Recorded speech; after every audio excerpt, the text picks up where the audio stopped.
La Yaris est tout simplement essentielle pour Toyota car il s'agit du modèle le plus vendu en France mais également en Europe. La troisième génération de la citadine japonaise la plus française, car toujours fabriquée à Valenciennes, je vous le rappelle, connaît son second restyling. Alors quelles sont les améliorations, les gains par rapport à la précédente génération? C'est ce qu'on va voir aujourd'hui.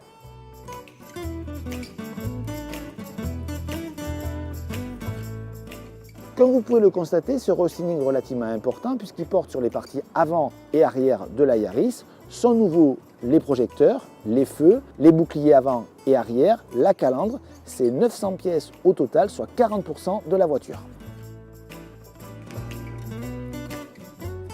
Le restyling de la Yaris porte également sur l'habitacle et notamment la planche de bord avec de nouveaux éléments comme par exemple un système multimédia désormais avec écran 7 pouces, un volant qui a été redessiné, une nouvelle instrumentation et des prises d'air désormais en forme de turbine. La présentation est plutôt sympa à regarder. Seul bémol, la qualité des plastiques. Ainsi, notre véhicule qui a 2000 km a déjà pas mal de rayures au niveau de la partie basse de la console centrale, mais également sur le haut. L'équipement progresse avec notamment la présence de série de Toyota Safety Sense qui comprend l'alerte de franchissement de ligne, l'avertisseur de risque de collision, les feux de route automatiques et la lecture de panneaux de signalisation, tout cela de série dès le premier niveau de finition. Pas de changement au niveau des aspects pratiques, que ce soit en termes d'habitabilité arrière ou de volume de chargement avec 286 litres pour le coffre.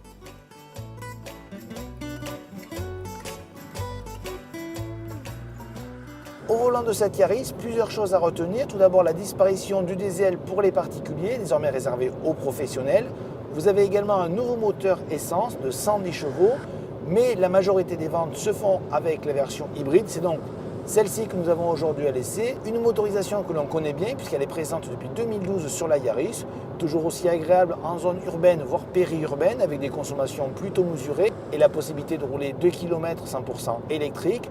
Cela se dégrade au niveau de l'agrément lorsqu'on emprunte des voies rapides, notamment à cause du cycle épicycloïdal de ce moteur, puisqu'on a l'impression d'avoir une boîte CVT. En clair, quand on accélère fort, écoutez, voilà, ça mouline, on a l'impression d'avoir un moulin à café. Dommage que Toyota n'ait pas profité de ce restyling pour changer ce système de transmission. Pour le reste, même si on n'est pas fan de système hybride comme c'est mon cas, je trouve ici que sur la Yaris, il remplit pleinement son rôle.